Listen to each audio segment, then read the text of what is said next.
Hi everyone. सबसे पहले आप लोग को हैप्पी संडे। मतलब संडे तो आधा बीत चुका, सोचो तो तभी दोपहर का टाइम है। और आज मैं आप लोगों को अपना रूटीन बताती हूँ। संडे को मैं क्या क्या करती हूँ जनरली। हर संडे तो नहीं करती, कभी कभी करती हूँ। और ओल्ड एज दूर करने के उपाय बताऊंगी आप लोग को आज। तो क्या करना चाहिए जिससे आप ओल्ड नहीं दिखोगे, है ना। उसके लिए मैं एक टिप देती हूँ आप लोगों को। तो टिप यही है कि आप अपने बालों को कलर करें, है ना। तो मैं आज ये कलर करने वाली हूँ खुद से।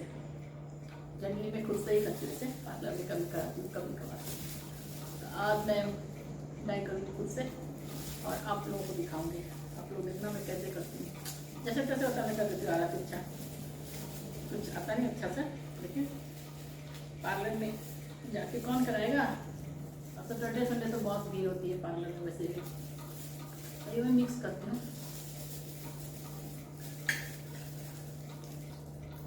मैं 40% ले लूँगी कलर अंदाज से, मतलब। और इसका डेवलपर लूँगी। इतना सा मैंने लिया है, देखो आप लोग। तो ये बालों को लगाऊंगे तो थोड़ा ज़्यादा ही लेती, बार बार लगने की जरूरत नहीं पड़ेगी।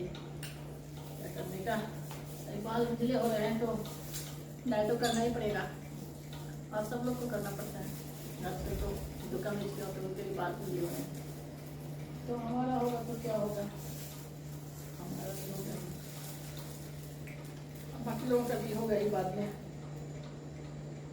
तो मैं 60% ये लूँ, नहीं 40, हाँ 60% मैंने कलर लिया, 40% ही है डेवलपर में मैं कलर। अंदाज से, उसमें गलत बोल रही मैं, अंदाज से लो आप जितना चाहिए। पार्लर वाले तो कुछ ही बोलते हैं, इतना दो इतना लो, पर अपना भी दिमाग अप्लाई करना चाहिए। ये लॉरियल का है कलर, तो मैं भी लगाऊंगी, आप लोग देखना कैसे लगाऊंगी मैं। ये इससे आसान तरीका है बुढ़ापा दूर करने का, बताओ आप लोग। नहीं ना, लोग बोलते ये खाओ वो खाओ, सब कुछ खाओ, लेकिन सबसे आसान तरीका तो ये है मिनटों में आप यंग कैसे दिखे, है ना। 20 मिनट्स में यंग दिखे। आप साल भर खाओगे तो उतना डेवलपमेंट नहीं होता है, लेकिन ये लगा कि आप 20 मिनट्स के बाद सिर्फ नहा लो, अब देखो यंग दिखोगे। कितना अच्छा है ना आइडिया, है ना। मैं आप लोग को आज यंग दिखने के नुस्खे बता रही हूँ, कैसे लगाती हूँ वो देखो आप लोग। जैसे चलो आज आप लोग से शेयर करती हूँ मैं अपना रूटीन। संडे मंडे कैसी अक्सर तो नहीं लगाती, लेकिन लगाना ही पड़ता है दिखता। अभी थोड़ा कैमरा एडजस्ट करूँगी, आप लोग देखना। यहाँ से कवर हो गया, कैसे लगाती हूँ मैं। आता नहीं है वैसे लगाने को, लेकिन अंदाज से। चश्मा का तो अभी नहीं दिखता मुझे ऐसे। अभी तो चश्मा लगाया नहीं है, मैं ऐसे चश्मा लगा के लगाती हूँ, ऐसे अभी नहीं लगाया। आप लोग को दिखाना है खाली, इसलिए में लगाया। फिर लगाने में आगे पीछे लगा लूँगी कैसे भी, थोड़ा सा ही मैं टचअप जैसा ही करूँगी। सामने से ज़्यादा निकलते हैं ना वो हेयर, जो नहीं वो जल्दी वाइट हो जाता है। अभी हाथ से भी करना पड़ेगा हेयर मुझे। देखो आप लोग कैसे मैं करती हूँ। कुछ भी काम में दिल नहीं लगता, आराम से कैसे भी कर लेती हूँ मैं। ऐसे पार्टीशन करती हूँ, वैसे करती हूँ, नहीं करती हूँ काम भी वैसे थोड़ा सा करूँगी।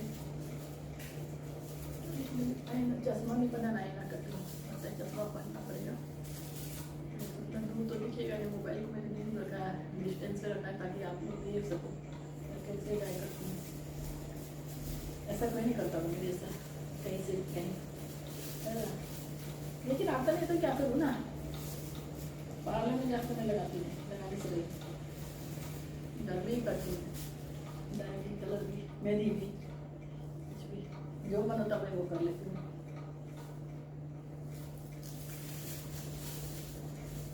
और आप लोग भी यूज कर सकते हैं, बहुत सारे कलर आजकल आते हैं, बहुत सारे लॉरियल, स्ट्रिक्स, कौन से बहुत सारे हैं पापा, नाम भी नहीं मालूम है, आप एक बार सर्च कर दो, हजारों नाम आ जाएंगे आपको। तो अपने अनुसार जो आपको अच्छा लगे वो करो। मैं भी कोई भी कर लेती हूँ जो अवेलेबल रहता है घर में।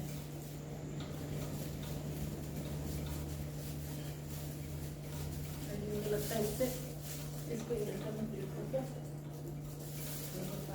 क्या मैंने रखती हूँ, ज़्यादा ही लिया तो थोड़ा बहुत इधर चलता है।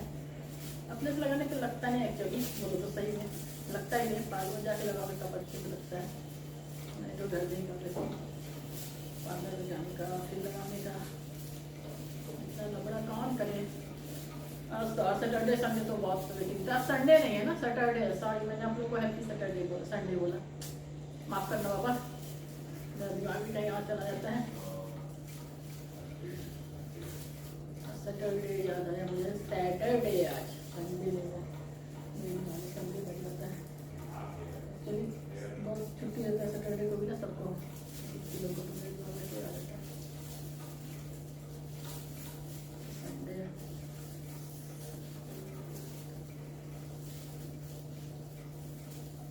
कभी कभी ना बिना सोचे हम बोलते हैं तो ऐसा ही होता है। मैं बिना सोचे ही बोलती हूँ, कभी ब्लॉगिंग करती हूँ तो कुछ मैं सोचती है कि क्या बोलना है, चाहे मैं किसी टॉपिक पे भी बोलते हैं ना तो मैं सोचती नहीं हूँ क्या बोलना है। मेरे मन में जो आता है, जिसमें जो विचार आता है वो मैं बोलते जाती हूँ फ्लो में। ऐसे ही मैं करती हूँ, कुछ किसी टॉपिक पे, सीरियस टॉपिक पे मैं बात करती हूँ ना तो मैं सोचती नहीं कि क्या बोलना है, पहले से सोच के नहीं रखी होती। बस उससे रिलेटेड जो बात मेरे दिमाग में आती है, मेरा जो सेंस करता है, मेरा जो ब्रेन करता है कि ये बोलना है, बस सोच वही बात बोल देती हूँ मैं। मेरा सोच क्या है, चीख मेरे लगता है गान वगैरह में तो सब मैं सामने का लगाती हूँ, सामने ही ज़्यादा हो जाता है भाई। तो ये कितना आसान तरीका है ना, कुछ भी खाओ, ड्राई फ्रूट्स खाओ, खाने खाओ, फल खाओ, नॉनवेज खाओ, कुछ भी खाओ, लेकिन आप जवान नहीं हो सकते। लेकिन ये जो 10 मिनट का आपका मेहनत है और 20 मिनट रखो इसको, तो टोटल 30 मिनट्स में आप यंग हो जाओगे और यंग दिखने लगोगे, है ना। लेकिन कहते हैं ना, जो बालों पे चांदी आती है उसका भी एक खूबसूरत सा राज है। इसका राज है कि हम उतनी ही मैच्योर होते जाते हैं, अनुभवी इंसान बनते जाते हैं लाइफ में। कहते हैं धूप में मैंने अपने बाल नहीं वाइट किए, ऐसे बोलते हैं ना, ऐसा कहावत है सब हिंदी में, कुछ तो ऐसा सही है कि मैंने अपने बाल ये धूप में नहीं किए हैं। मतलब मुझे बहुत एक्सपीरियंस है किसी चीज़ का, लाइफ का, चाहे किसी भी प्रॉब्लम से था।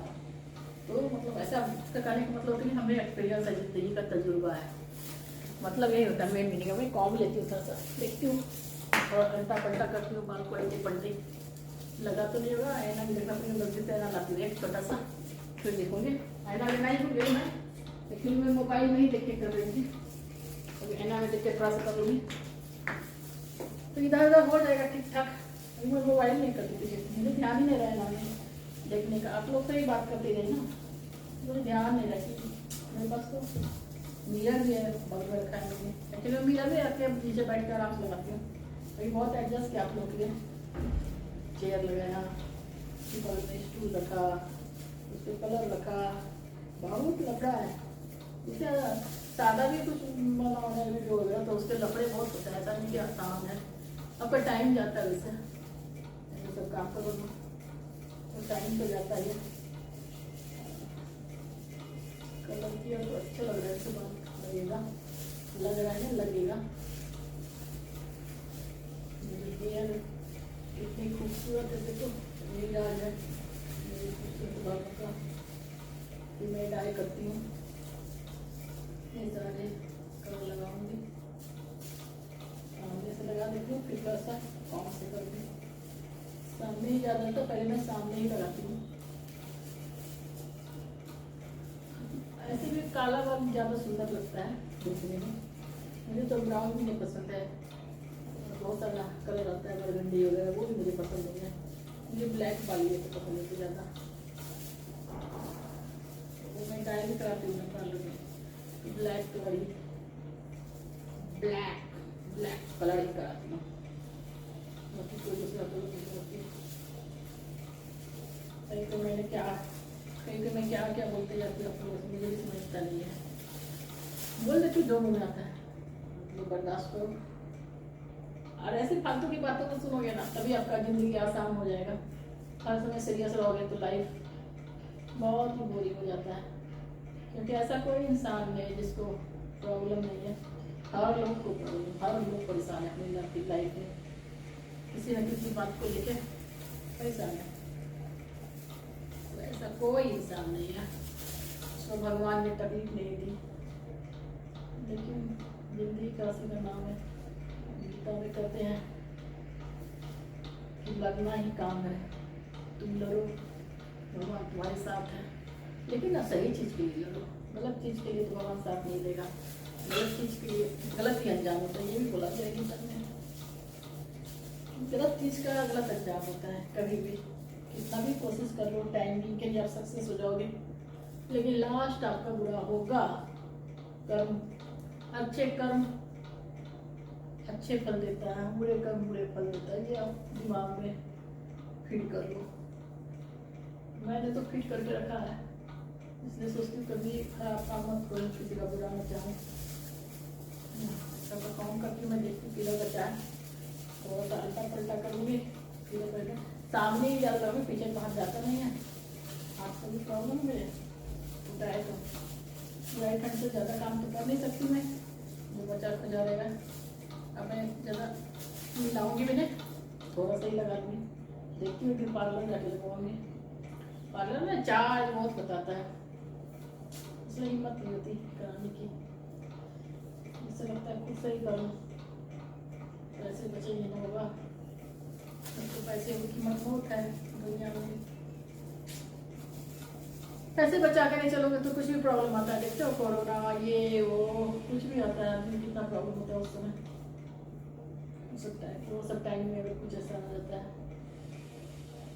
तो महामारी वगैरह। लेकिन जिंदगी छोटी है तो एकदम कंजूसी से भी नहीं जीना चाहिए, थोड़ा बहुत खर्चा भी करना चाहिए। और अपने परिवार पे, क्योंकि एक ही जिंदगी हुई है। आप लोगों ने देखा सब फ्लाइट से जा रहे थे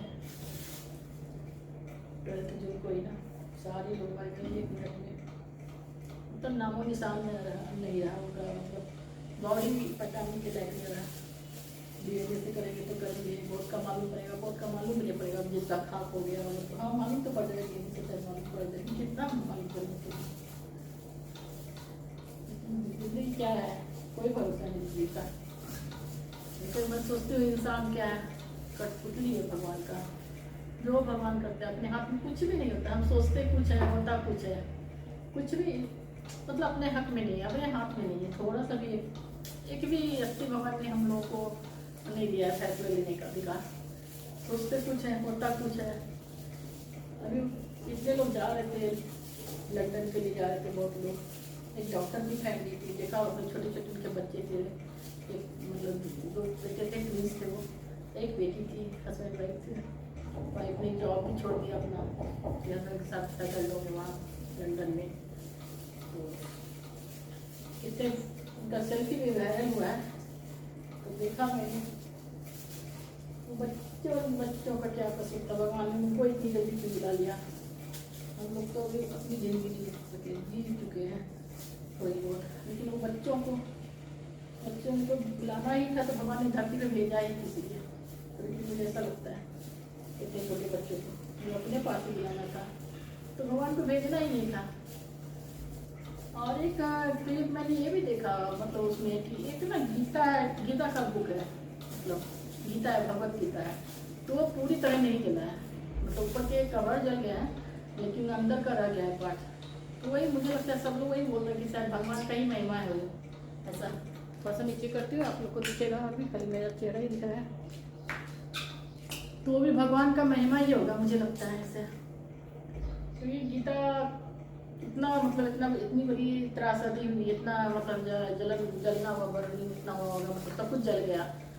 लेकिन गीता वो भी पेपर का कैसे, मतलब भगवत गीता कैसे पुस्तक कैसे बचे मालूम नहीं। ये भगवान का कुछ है, मैंने एक क्लिप देखा, न्यूज़ नहीं देखा कि सब कुछ जल गया लेकिन गीता रह गया। अब देखो उसमें केदारनाथ का जो हुआ था, तो केदारनाथ का मंदिर रह गया, कितने सारे ढह गए, पत्थर बढ़ गए, लेकिन मंदिर को तक से मत नहीं हुआ। तो कहीं ना कहीं मुझे लगता है भगवान की सत्ता है, लेकिन भगवान की सत्ता है यह सही बात है, लेकिन भगवान इतना निष्ठुर क्यों है? अगर आपको छोटे बच्चों को बुलाना था अपने पास, जल्दी ही बुलाना था, तो आपने इस पृथ्वी में भेजा ही क्यों? मेरा यही सवाल होता है कई बार भगवान से। इसलिए मुझे गुस्सा आता है भगवान पे कभी कभी, क्योंकि जिसका एज हो गया, चलो 50 क्रॉस कर गया, तो चलो उसने अपनी जिंदगी तो जी, आधी जिंदगी तो जी ही बोलो तो कैसे भी एवरेज एज आप कम होता जा रहा है इंडिया में। तो 50 ईयर्स भी कोई जी लिया तो सोचो थोड़ा जिया, लेकिन जो छोटे बच्चे हैं उनकी क्या गलती? भगवान वो उन्होंने भगवान का क्या बिगाड़ा जो उनको अपने पास इतनी जल्दी बुला लिया? तो भेजने का ही नहीं ना भगवान को दुनिया में, भेजो ही नहीं ना भगवान। आप जिसको बुलाना है उसको मत भेजो, अगर बुलाना नहीं है तो भेजो, थोड़ी लंबी आयु दो भगवान। ऐसा मेरा सोचना है कि हर बच्चे को थोड़ा बड़ा होने दो, कम से कम 50 ईयर्स तक जीने दो भगवान। इतनी जल्दी क्यों बुलाने का? वो 50 ईयर्स क्या भगवान, वो 10 साल की कभी नहीं होगा, 10-12 साल का वो बच्चा मुझे लगता छोटा छोटा था, देख के इतना हैरत, इतना हैरत हुआ, कितने खुश थे बच्चे। 5 वाली सेल्फी खिंचाई थी पेरेंट्स ने अपने बच्चे ने, बहुत अच्छा लग रहा था देख कर, कितना प्यारा बच्चा था। डॉक्टर थे दोनों हस्बैंड वाइफ, और उनको मालूम नहीं हुआ कि लास्ट उड़ान है उनका फैमिली के साथ, जिंदगी का लास्ट पल है। ये भी मैंने सुना कि एरोप्लेन में पहले से एक इंजन फेल था, उसकी अच्छे से मतलब उसका अच्छे से टेस्ट चेक वगैरह नहीं किया गया था, टेस्ट वगैरह नहीं किया गया था कि सब पार्ट्स वगैरह ठीक है कि नहीं, उसके मैकेनिकल जितने भी पार्ट्स होते हैं। ऐसा भी सुना एक इंजन डायग्राम पहले से ही मतलब खराब था, और उन्होंने रिस्क लिया, ऐसा भी देखा मैंने न्यूज़, बहुत सारे न्यूज़ चैनल में देखा ना, बहुत लोगों कहते भी सुना।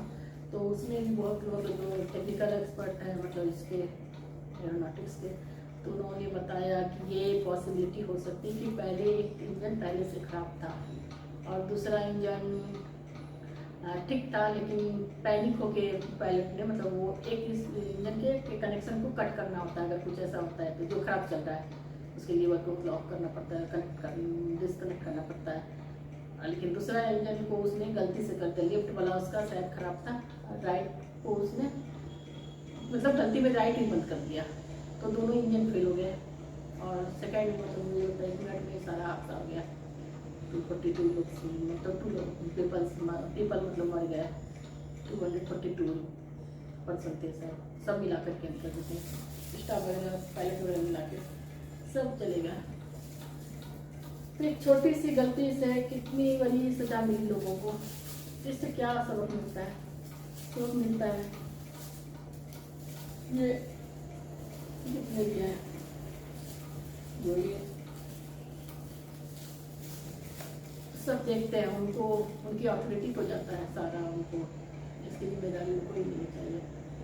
उनका मतलब उनका ये होता है, उनकी ड्यूटी होती है कि सब कुछ देख करके लिए मतलब उड़ान भरने के लिए छोड़े होते हैं प्लेन को, मतलब फ्लाइट जो चल जाती है कहीं के लिए भी जाती है तो टेक ऑफ के लिए, लेकिन उन्होंने ध्यान नहीं दिया और एंड वक्त पे पायलट थोड़ा सा पैनिक हो गया। कोई भी हो सकता है, आम इंसान है, कोई भी हो सकता है, क्योंकि वैसी सिचुएशन होती है कि अभी मरने और जीने की नौबत होती है, मतलब 1 सेकंड में हम मरेंगे कि नहीं जिंदा रहेंगे, और वो मौत भी बहुत पत्थर होगी, जल की होगी, कुछ भी होगा, ऐसा क्रैश होगा तो फिर समझ सकते कैसी मौत होती है।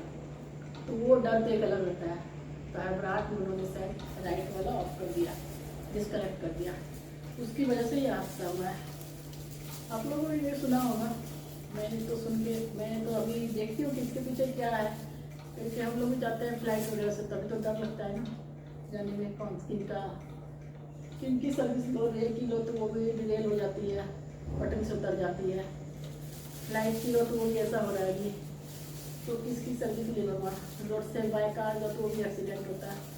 तो भगवान ने लगता है सबको मारने का ही ठेका ले रखा है, ऐसा लगता है। ऐसी मौत मत दो भगवान, थोड़ी जिंदगी जी लेने दो सबको, उसके बाद आपके पास तो सबको आना है। भगवान से मैं ये विनती करती हूँ, आना तो आपके पास सबको है, लेकिन थोड़ी जिंदगी भी जीने दो लोगों को भगवान। अगर जिसको मारना है ये छोटे छोटे बच्चों को, तो उनको भेजो ही मत दुनिया में, भेजो ही ना। उनका तो ठीक है फैमिली बन गया तो कुछ पता नहीं चला, मतलब सारे फैमिली मेम्बर से चले गए, लेकिन समझो बच्चे जिंदा रह जाते हैं, माँ बाप मर जाते हैं, तो उन बच्चों का क्या हम देता, ये सोचो। और छोटे छोटे मुस्कुराहट उनके बच्चों को देख के ऐसे दिल पसीज गया, ऐसा देखा मैंने तो ऐसे वायरल तो बहुत हो रहे हैं उनकी फोटो वगैरह, फोटोग्राफ्स वगैरह। तो सोचो इतने लोगों की जाने गई है, तो जिंदगी का कोई भरोसा नहीं है। कहने का मतलब मेरा ये भी है, मैं इसलिए भी आज आप लोगों से बात कर रही हूँ क्योंकि मुझे अच्छा से ब्लॉगिंग करने का मन नहीं हो रहा है। तो मैं सोची चलो अभी कलर लगाऊंगी तो थोड़ा टाइम लगेगा, और ये काम मुझे बहुत हेक्टिक लगता है, ऐसे कलर वगैरह लगाना, चाहे मेहंदी लगाना, मतलब मन नहीं करता करने का, लेकिन मजबूरी है, करना पड़ता है। उसके बाद किसी को पसंद नहीं होते, मुझे भी नहीं पसंद होते, जिनका हो गया उनको भी पसंद नहीं होते हैं, तो लगाना ही पड़ता है। मतलब नाइट का ज़्यादा तो नहीं लगाती, लेकिन लगाना ही पड़ता है। कलर ही लगाती मैं ज़्यादा, ऐसे जनरली जल्दी हो जाता है, मेहंदी लगाने में बहुत टाइम जाता है, 4-5 घंटे लग जाता है, तो मैं वही लगाती हूँ अधिकतर तो कलर। और ज़्यादा पूरे नीचे के बालों को नहीं लगाया मैंने, ऊपर ही ज़्यादा होता है ना, ऐसे जो नहीं निकलते उसमें ही होता है, फंसे से बचा हुआ है। तो देखती मैं कि सामने हो जाएगा, पीछे लगाना पड़ेगा, सामने तो हो ही गया मुझे बेटा, बहुत लगा देंगे सामने, सामने मुझे पीछे का करती, पीछे का हाथ पड़ता है, अंदाज से लगा देती हूँ मैं अभी तो है अभी, मैं कहाँ से कहाँ चली गई थी, ये बातें कर रही हूँ मैं। तो मेरा हाँ ये कहना, जिनका नहीं जमता उनसे साइड हो जाओ, सीरियसली साइड हो जाओ, लेकिन किसी का बुरा ना करो और किसी का बुरा ना सोचो, और जिस रिश्ते में बंधा है उस रिश्ते को अच्छे से निभाओ। अभी देखो अब सोनम और ये राजा रघुवंशी का केस क्या हुआ, कैसी उस औरत ने, कैसी उस लड़की ने कितनी कमिश की थी, वो 25-26 साल की थी, अपने हस्बैंड को ही मार डाला, तो उसको शादी ही नहीं करनी थी ना। आप रिश्ते में ही क्यों जुड़े, आपको रिश्ता पसंद है तब साफ इनकार कर देते ना, हाँ साफ इनकार करते, शादी ही नहीं करनी थी आपको। अपने पेरेंट्स से भी छुपाया, उसके पेरेंट्स को तो मालूम होगा, माँ बाप को तो जरूर मालूम होगा, थोड़ा तो भनक होगा ही, लेकिन शायद उन्होंने भी नहीं सोचा होगा कि इतना इतना नीचे तक जा सकती मेरी बेटी, शायद ऐसा नहीं सोचा होगा। तो ऐसे माँ बाप के लिए भी मेरे से रिक्वेस्ट है कि आप लोग फोर्सली मत अप्लाई करो अपने डिसीजन अपने बच्चों पर, लड़की हो या चाहे लड़का हो, मत अप्लाई करो।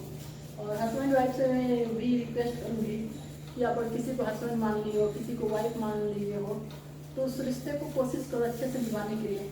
एटलीस्ट उनके साथ गलत व्यवहार मत करो, उनको मारपीट मत करो, उनको जान से मत मारो, उनको ये वायलेंट अटैक मत करो, ये बहुत ही बुरी बात है, चाहे हस्बैंड करे तो भी, चाहे वाइफ करे तो भी, बहुत ही निंदनीय बात है। और आजकल हमारे समाज में, हमारे इंडिया में ये सब देखने और सुनने को मिल रहा है, सब एक दूसरे को ये गलत हरकतें देखते मोटिवेट हो रहा है, और कानून का डर भी किसी के पास नहीं रहा है। कानून का डर भी नहीं रहा किसी के पास, क्योंकि जल्दी सजा मिलती नहीं, टाइम पास होते जाता है, लोग खुश हो जाते हैं, ऐसा करने से कुछ होने वाला नहीं है, तो करो जो भी अपनी मनमानी करो, किसी के को डर नहीं है, मतलब कानून का सजा ही नहीं मिलती। हमारा कानून ही इतना निचलीजा है, बोलेंगे एक तरह से, कि हर चीज़ पेचीदा बना देते हैं, इतना पेचीदा बना देते हैं कि सजा का डर ही नहीं है किसी के मन में, ऐसा ही हो रहा है अभी। तो मैं गवर्नमेंट से भी यही अपील करूँगी, मतलब कि आप इससे जो भी सच्चाई, किसी भी केस में, ऐसे केस होते हैं, कहीं भी होता है ऐसे केस ना। मेरा फोन स्टॉप हो गया था, फिर से मैंने लगाया, चश्मा लगाया, फिर मैंने फोन ऑन किया, फिर रखती हूँ चश्मा, फिर एक बार बस मिला, फिर मेरा ऑलमोस्ट हो गया है। फिर आप लोगों से बातें करने के लिए मुझे, मतलब मैं बोली ना फ्लो में मैं बढ़ते जाती हूँ, किसी टॉपिक को उठाती हूँ तो ऐसा हो जाता है मेरे साथ, अक्सर ऐसा ही होता है। आप लोगों से जब भी बातें करती हूँ कुछ सोच के हो जाती हूँ, जो भी मन में आता है मैं बोलती हूँ दिल में। तभी मेरा लग भी गया था, एक लोग सना था इसके साथ ही मिलता है, लग जाती, 2 मिलते हैं तो एक ही मैंने यूज किया, अभी थोड़ा सा ही किया टचअप जैसा, तो मिला लेती हूँ, अभी हो गया। और मैंने जितनी बातें की उस पर आप लोग विचार करना और कमेंट सेक्शन में बताना। हर एक 2-3 टॉपिक तो मैंने उठाया ही है, तो मैंने किसमें अपना सही मतलब अब तक में रखा स्टेटमेंट दिया करने का मतलब, तो आप लोग जरूर से जरूर कमेंट सेक्शन में बताना। और सबसे मेरा रिक्वेस्ट है कि आप लोग मिलजुल के रहो, एक दूसरे की मदद करो, जिससे नहीं जमता उससे साइड हो जाओ, लेकिन अपनी जिम्मेदारी भी अच्छे से निभाओ। जो भी हो, हस्बैंड हो तो हस्बैंड, वाइफ हो तो वाइफ, अपनी जिम्मेदारी भी निभाओ। नहीं तो रिश्ते में नहीं तो रिश्ते में मत बंधो। अभी जो हस्बैंड वाइफ का ये सब देख रहे हैं आजकल चलन चल रहा है, जो बच्चों की जिम्मेदारी भी निभाओ ईमानदारी से, क्योंकि हस्बैंड वाइफ के रिश्ते बिगड़ते हैं तो बच्चों को भी सफ़र करना पड़ता है। तो समझो आप लोग, मैच्योर हो आप लोग कि अपने बच्चों का भविष्य उज्जवल करो, सोचो कैसे करना है, क्या करना है। और कहीं तो नई नवेली दुल्हन में ही आपस में नहीं जमता है, एक दूसरे को मार देते हैं। ये भी एक अजीब कहानी है हमारे समाज की, हमारे समाज में जो हो रहा है आजकल। बहुत ही भयावह स्थिति होने वाली है अगर ऐसा चलता रहा। तो कि सब लोग सोचेंगे कि हम अच्छी ज़िंदगी जिए, अच्छे ज़िंदगी जीने के अच्छे इंसान बने। चलो अभी मैं रखती हूँ इन बातों के साथ, अपने शब्दों को मैं विराम देती हूँ। बहुत बोल चुकी मैं, वीडियो सभी तक तो रखनी पड़ेगी इसको। चलो बाय बाय, टेक केयर।